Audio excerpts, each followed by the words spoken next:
날마다 솟는 샘물과 함께하는 오늘의 큐티 시간입니다. 11월 19일 금요일 오늘의 말씀은 예레미야 50장 21절로 32절까지의 말씀입니다. 너희는 올라가서 무라다임의 땅을 치며 두 곳의 주민을 쳐서 진멸하되 내가 너에게 명령한 대로 다 하라. 그 땅에 싸움의 소리와 큰 파멸이 있으리라. 온 세계의 망치가 어찌 그리 꺾여 부서졌는고, 바벨론이 어찌 그리 나라들 가운데의 황무지가 되었는고. 바벨론아, 내가 너를 잡으려고 올무를 놓았더니 네가 깨닫지 못하여 걸렸고, 내가 여호와와 싸웠으므로 발각되어 잡혔도다. 여호와께서 그의 병기창을 열고 분노의 무기를 꺼내면 주 만군의 여호와께서 갈대아 사람의 땅에 행할 일이 있음이라. 먼 곳에 있는 너희는 와서 그를 치고 그의 곶가를 열고 그것을 곡식더미처럼 쌓아 올려라. 그를 진멸하고 남기지 말라. 그의 황소를 다 죽이라. 그를 도살하려 내려보내라. 그들에게 화 있도다. 그들의 날, 그 벌 받는 때가 이르렀음이로다. 바벨론 땅에서 도피한 자의 소리여, 시온에서 우리 하나님 여호와의 보복하시는 것, 그의 성전에 보복하시는 것을 선포하는 소리로다. 활 쏘는 자를 바벨론에 소집하라. 활을 당기는 자여, 그 사면으로 진을 쳐서 피하는 자가 없게 하라. 그가 일한 대로 갚고 그가 행한 대로 그에게 갚으라. 그가 이스라엘의 거룩한 자 여호와를 향하여 교만하였습니다. 그러므로 그날에 장정들이 그 거리에 엎드러지겠고 군사들이 멸절되리라. 여호와의 말씀이니라. 주 만군의 여호와의 말씀이니라. 교만한 자여, 보라, 내가 너를 대적하나니 너의 날 곧 내가 너를 벌할 때가 이르렀음이라. 교만한 자가 걸려 넘어지겠고 그를 일으킬 자가 없을 것이며, 내가 그의 성읍들에 불을 지르리니 그의 주위에 있는 것을 다 삼키리라. 새로운 아침입니다. 여호와 라파, 하나님은 우리의 연약함을 치료하시는 분이십니다. 예루살렘 성전은 하나님의 임재의 상징이었지만 바벨론에 의해서 철저하게 무너졌습니다. 그런데 본문은 이렇게 성전을 파괴했던 바벨론이 이제 완전히 무너질 것을 선포합니다. 23절이죠. 온 세계의 망치가 어찌 그리 꺾여 부서졌는고, 바벨론이 어찌 그리 황무지가 되었는고. 망치가 물건을 부수는 것처럼 수많은 나라들을 파괴했고 성전까지 무너지게 했던 바벨론이 파괴되고 망하게 된다는 것입니다. 그렇다면 그들에 대한 심판의 이유가 무엇입니까? 그것은 교만입니다. 29절이죠. 그가 여호와를 향하여 교만하였다. 멸망의 원인을 분명하게 말씀하죠. 그렇습니다. 하나님은 교만을 참으로 싫어하십니다. 왜일까요? 교만은 하나님을 대적하는 것이기 때문입니다. C.S. 루이스는 이렇게 말하죠. 교만은 하나님을 대적하는 마음의 상태다. 24절에서 말씀하지 않습니까? 네가 여호와와 싸웠으므로 발각되어 잡혔도다. 여호와와 바벨론이 싸웠답니다. 인간이 어떻게 하나님과 싸울 수 있을까요? 전혀 불가능하죠. 이것은 하나님 앞에서의 교만한 모습 자체를 이야기하는 것이고 그것을 여호와와 싸웠다고 표현하는 것입니다. 왜냐하면 교만은 하나님께 대해서 적대적이고 싸우려는 마음의 상태이기 때문이죠. 그러니까 내가 하나님 앞이든 사람 앞이든 교만하게 행한다면 그는 하나님과 싸우고 있는 상태라고 생각해도 틀리지 않는다는 것입니다. 그래서 본문에서 하나님은 성전을 파괴한 바벨론에 대해서 보복하신다고 하죠. 왜일까요? 물론 성전을 파괴한 것도 악한 일이지만 더 근본적인 문제는 성전을 파괴한 자들의 마음의 뿌리에 교만이 있었기 때문입니다. 하나님을 마치 자기들과 같은 존재로 생각하고 자신들은 전 세계를 마음대로 할 수 있다는 교만함이 있었던 것이죠. 시편 50편 21절이죠. 네가 이 일을 행하여도 내가 잠잠하였더니 네가 나를 너와 같은 줄로 생각하였도다.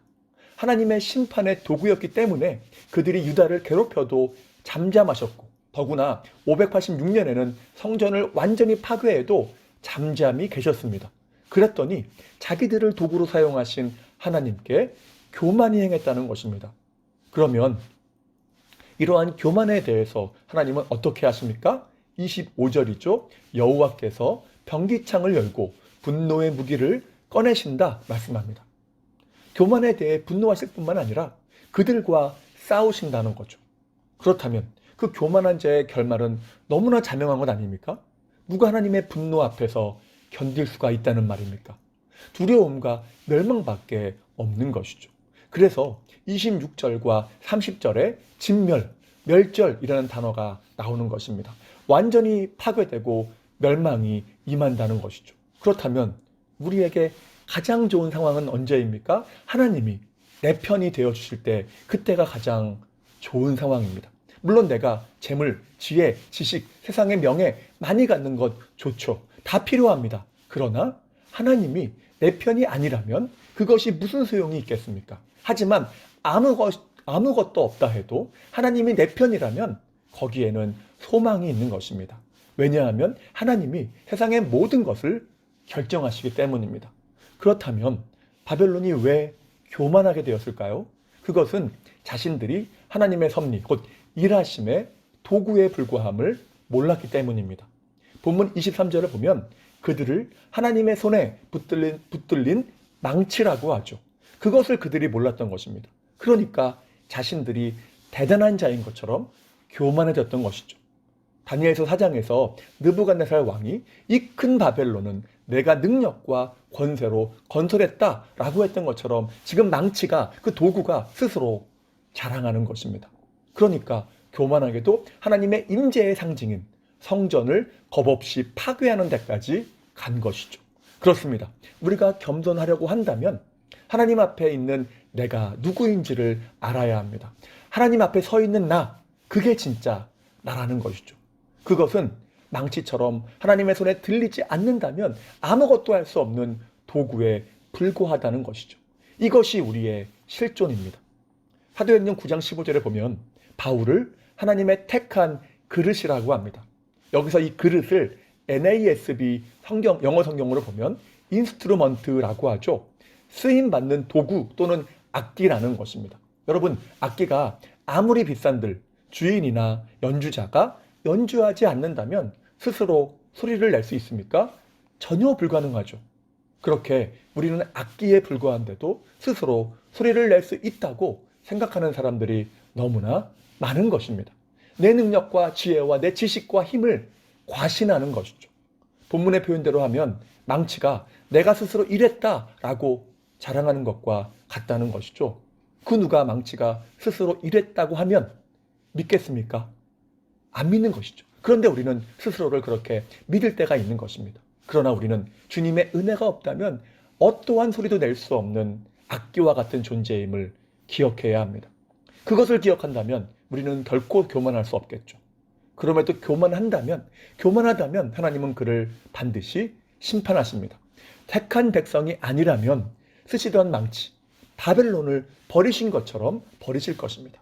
그리고 택한 백성이라면 어떠한 징계를 통해서라도 그를 낮추실 것입니다. 왜냐하면 그를 사랑하시기 때문이고 그를 사용하셔야 되기 때문입니다. 하나님은 교만한 피아노, 교만한 드럼을 그냥 연주하시지 않으신다는 것이죠. 그래서 내가 하나님의 백성이라면 겸손해야 합니다.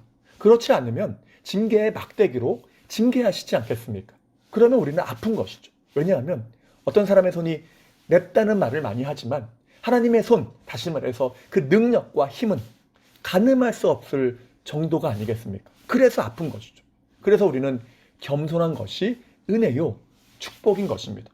때문에 내가 교만하다면 우리는 겸손의 은혜를 구해야 합니다. 그리고 그 은혜 가운데 낮아지려고 몸부림쳐야 하는 것이죠.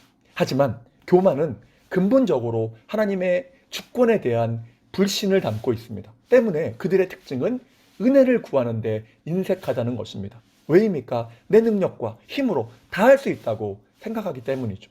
은혜의 필요성을, 그것을 구할 필요성을 못 느끼는 것이죠. 오히려 내 의, 내 능력, 내 지식, 내 공로, 내 재물을 의지하고 자랑합니다. 세상과 나는 간 곳 없고 오직 구속한 주만 보여야 되는데 주님은 간 곳 없고 세상과 나만 보이는 것이죠. 본문은 이것을 하나님과 싸우려는 행위라고 규정합니다. 그만큼 교만하다는 것이죠. 그러나 겸손한 자는 필연적으로 바울과 같은 고백을 하게 됩니다. 그러므로 나의 나된 것은 오직 하나님의 은혜입니다 라는 고백이죠. 모든 것은 하나님이 저를 연주하신 것이지 제가 한 것이 하나도 없습니다 라는 고백입니다. 그래서 우리의 삶은 하나님과의 관계에서만 능력의 삶이 됩니다. 관계적인 능력, 관계적인 의가 우리에게 주어진다는 거죠. 주님이 계시면 나도 있는 것이고 주님이 안 계시면 나도 없는 것이죠. 그리고 이러한 겸손함을 가진 자는 하나님뿐만 아니라 사람 앞에서도 겸손한 자가 됩니다.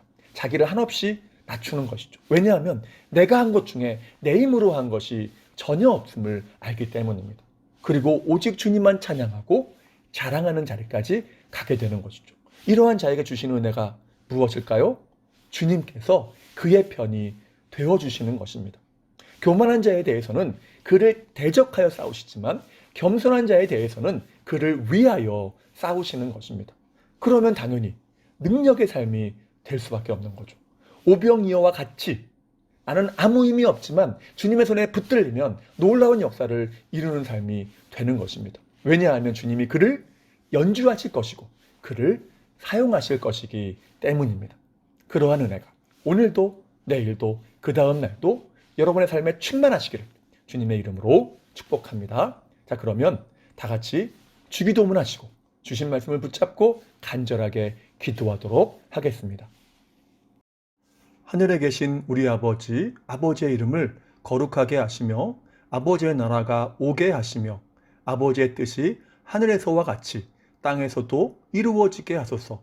오늘 우리에게 일용할 양식을 주시고 우리가 우리에게 잘못한 사람을 용서하여 준 것 같이 우리 죄를 용서하여 주시고 우리를 시험에 빠지지 않게 하시고 악에서 구하소서. 나라와 권능과 영광이 영원히 아버지의 것입니다. 아멘.